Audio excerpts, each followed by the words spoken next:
Hey, what's going on, guys? Butterbar here. Welcome back to the channel. So this is something I've been kind of holding off on talking about because I've been definitely wanting to kind of sit back and just see how the situation is unfolding and seeing if there is some type of resolution kind of going ahead from here.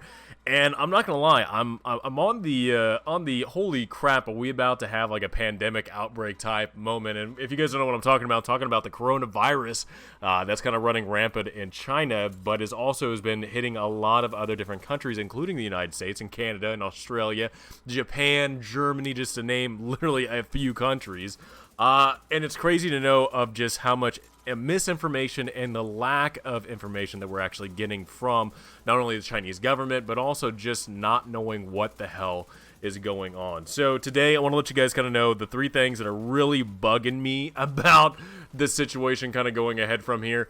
First off, we'll talk about the way that the centralized Chinese government is kind of handling right now. Which just is absolutely just incompetent at this point. Next, I want to tell you guys, I've heard this goofy-ass story. I don't know where the hell this comes from, but apparently some lady thinks that you need consent before you actually get quarantined. You need to consent to being quarantined.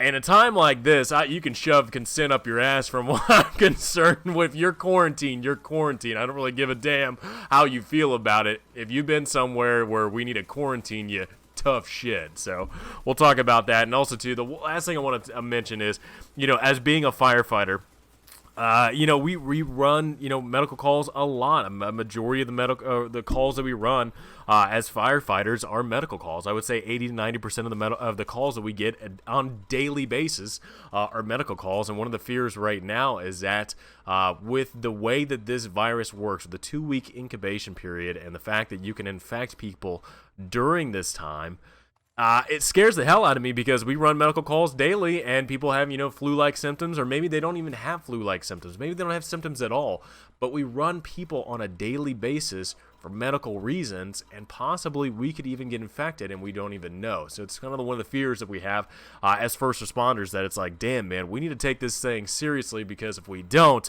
not only are the populations getting infected, but also, too, the first responders and people that are trying to help the situation out and not even knowing that we're getting infected is one of those things I'm just like, damn, dude, that scares the hell out of me. So first off, let's talk about what's going on in China, because in China right now, the centralized communist government in China is one of those things that is just like, really? At this certain point, at this time, that you want to withhold information of what's kind of going on. The situation that is unfolding in China is completely, we're completely in the blind of kind of what the situation is going on right now. There's a lot of misinformation kind of going on from China, but also, too, there's a lot of info coming out of China like, man, is that true? Is that fake news? Is that a possibility of that happening? There's a lot of different footage and videos coming out from China, and even some of the whistleblowers. See, some of the people that have actually leaked videos from China of the situation going down in China are actually being arrested by Chinese authorities in that country. And we know the way that it started in Wuhan. The one thing, again, with the information of the coronavirus kind of breaking out in Wuhan, we don't really know exactly how the hell did that happen. What was the reason why that happened? Now, some of the theories out there came from like the meat market area and whatnot, because I know the way that people eat food over there is a lot different than the way we eat food over here in the West. And I'm not trying to judge off of that, but it's definitely it's a way that you can actually pass on different bacteria and viruses. But that's at least one theory, is the meat area, the fishing area, the harbor area where people are dining on some questionable things. Another theory is, and this is one thing that I'm not going to lie, I'm kind of surprised of. I don't know if you guys seen this, but apparently there is a research lab in Wuhan. It's a level 4 research lab where they actually research some of the most deadliest virus and bacteria in the world. And I don't know if it's a coincidence or not, but did you guys realize that apparently they have the umbrella symbol from Umbrella in Resident Evil? Like, I don't know how weird that is. I don't know how much of a coincidence that is, but that, to me, looking at that, going, what the flip is going on? So one of the theories right now is that it's a virus that was being researched there, and it actually broke out somehow. Maybe somebody leaked it. There's also theories that apparently it's a man-made virus, that it has hints of other different bacteria and viruses or something like that actually inside the coronavirus. look, the amount of information that's coming out of the country of China, which China wants to withhold all the any information whatsoever. They're like, yeah, no, we're not releasing it. We don't want any. It's kind of like Chernobyl. If you guys think back, although I mean, hell, if you even watched the HBO series Chernobyl, you know exactly how secretive the Soviet Union was during that time of Chernobyl, of how dangerous the environment was with the reactor that blew up at Chernobyl. And what happened with the radiation that was spreading, and the fact of the Soviets, no, we ain't saying shit. We're not saying anything. Yeah, it's just a minor disaster. Then all of a sudden, yeah, it's actually worse than we actually said it was. That is exactly the same thing that is going on in China right now with the amount of misinformation and the amount of information that they are withholding from just the public, from the world stage, that they're just not wanting to inform it. Now, I know that has to go a lot with kind of the way that the communist China has gone, where, you know what, this centralized government, we're going to withhold everything, we're going to control the narrative. But then that kind of goes with all the people that have been trying to leak information, being whistleblowers, leaking out footage of kind of what's going on. And that's also led into possible misinformation about what's going on in that country. Because I will say this, we have a guy at our fire station that does kind of look at some conspiracy type things and videos and whatnot. And he showed me one of, I don't know if I can show it on YouTube. I probably won't, but it's footage of people in Wuhan, and they're getting into kind of, I would say, level B, level C type of gear when it comes to, you know, biohazard type of environment. And they're actually locking and loading handguns and rifles, and then there's later footage of people being shot in the street, and I'm like, what the hell is like? Why is footage like that being shown? Why is footage like that being leaked out, saying, oh yeah, this is China? So it's the misinformation like that, and the lack of details that China is pushing out, that just have everybody kind of up in arms of what the hell is going on. Now, we've at least known that over 20,000 confirmed cases worldwide are going around. So not only China, but you have Japan, Australia, Germany, Canada. I believe there's Africa, South America, as well as the United States. I don't know exactly what countries in Africa and South America, but I know at least there have been confirmed cases on those different continents. And it's just, to me, scares the shit out of me, because again, we don't, with the lack of information, the lack of knowledge, and the lack of the Chinese government even notifying people of what the hell was going on when this thing broke out, scares the living hell out of me, because we don't know exactly how bad it's going to be. From what you guys, if you guys don't know this, coronavirus has a 2-week incubation period. So 2 weeks, you ain't going to feel any symptoms. You could have this virus in your system for 2 weeks until you start feeling flu-like symptoms. And the fact that you can actually spread this virus with that incubation period, you could have no symptoms whatsoever and be spreading this damn thing. That's how dangerous it is. For somebody that's not feeling symptoms, not feeling sick, and the fact that you're spreading this virus is, to me, just terrifying, because of how secret it can just jump on you. And it's just, to me, I cannot believe that we're just kind of fiddle effing around right now with being able to control this in the environment it is right now. Now, apparently the death toll has exceeded that of SARS. When the SARS outbreak happened, I believe that was around like 2002, 2003, maybe even 4. But apparently the death toll is up to 425. So 425 people. That was from yesterday. I don't know what it is right now. But the fact of, apparently, the lethality of the coronavirus, the mortality rate is about 2% to 3%.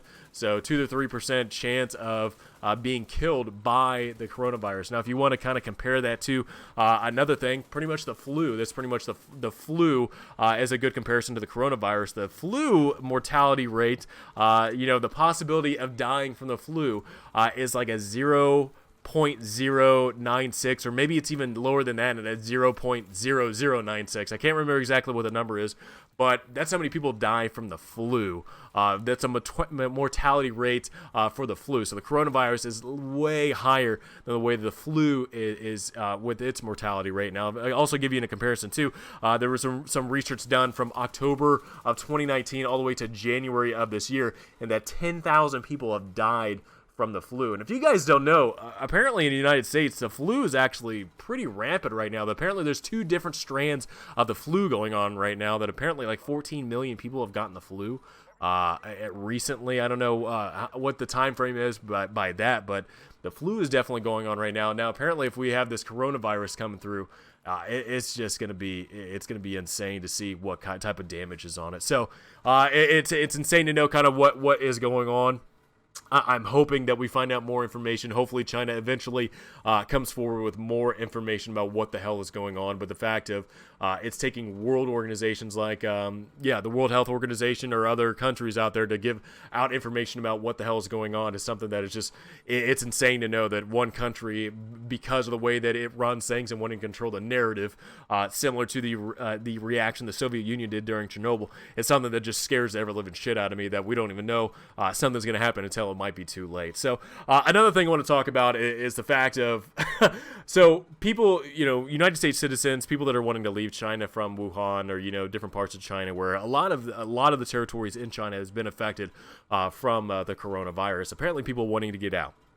Now, one thing that at least the United States have been doing well, I don't know how other countries are doing it, but apparently the United States, the way that happens, if you're a U.S. citizen or you are, you have family or something like that, you can fly back to the United States. However, there is a quarantine of 2 weeks for you to stay under quarantine, under observation to see how the hell you're doing. What is your progression? Have you been infected? What's going to be going on? So you fly back, you're under quarantine 2 weeks. After those 2 weeks, if you don't show any signs and symptoms, you're a completely healthy person. There's no big deal whatsoever for you being released. They'll release you because after those 2 weeks, you should be good to go to be put out in the public. Well, apparently, I don't know where the hell this lady came from, but I read online. Apparently, this lady thinks that I can't even remember where the hell I read it at, but apparently, this lady thinks that you need consent before being quarantined.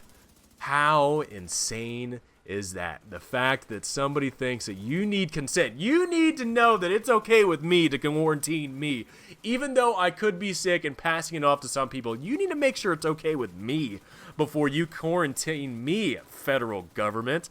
Are we crazy as a society that has come to the point? Look, I don't give a damn. Consent or not, look, you've come from an infected area of a coronavirus that has deadly potential, can infect people, when people are even just not even showing signs. They're in that incubation period, and they can still spread the damn virus, and somebody wants to say that they need consent before they can be put in quarantine. Jeez Louise. I'll say this, man, that blows me away. I can't believe somebody would actually utter that out of their voice. Consent. You need my consent before being quarantined.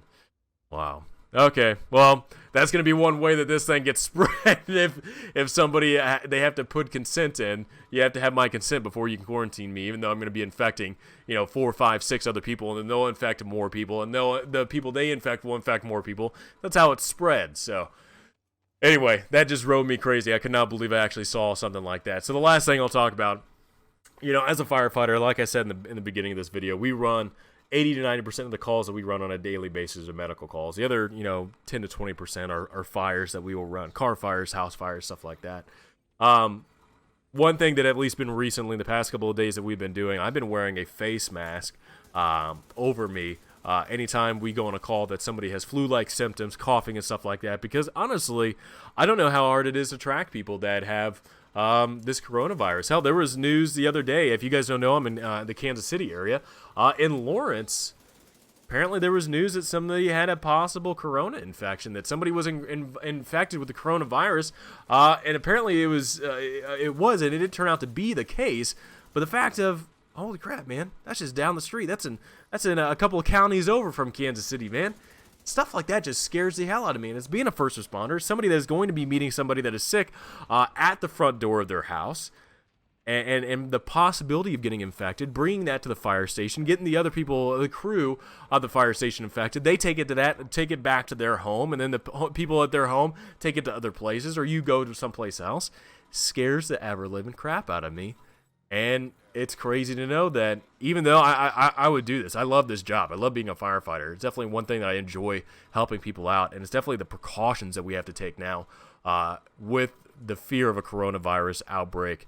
And it's just, dude, man, it's insane. It's insane to be a first responder nowadays of not knowing what the hell's going on. Now, I will say this, I don't want to. I'm not trying to spread fear or anything. I just kind of wanted to talk about this, just because it was on my mind, and I wanted to wait till a lot more information came out. So we'll kind of see where it goes from here. Again, like I said, with a 2-week incubation period of this virus.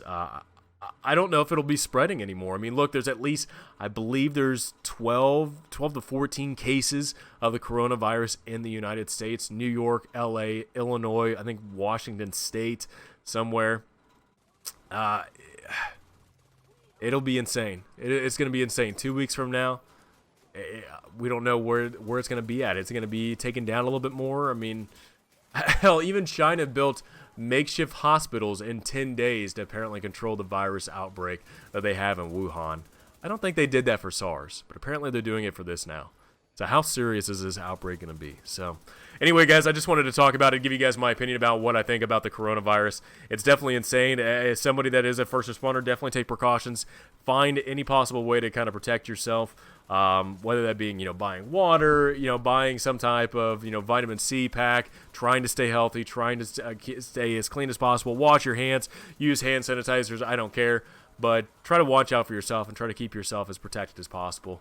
And definitely watch out for not only yourself but also your loved ones as well. And definitely try to keep digging, man. Even with the amount of information that's being withheld from China, try to keep digging. Dig until you find the truth. Even though there might be a lot of fake info out there about kind of what's going on or misleading information, dig, and keep trying to find out what the hell the truth is about what's going on. And hopefully this thing will blow over and it won't be as serious as kind of what's been going on the past couple of days. So, guys, hope you enjoyed this video. Please have a great rest of the day, and I will see you guys all next time.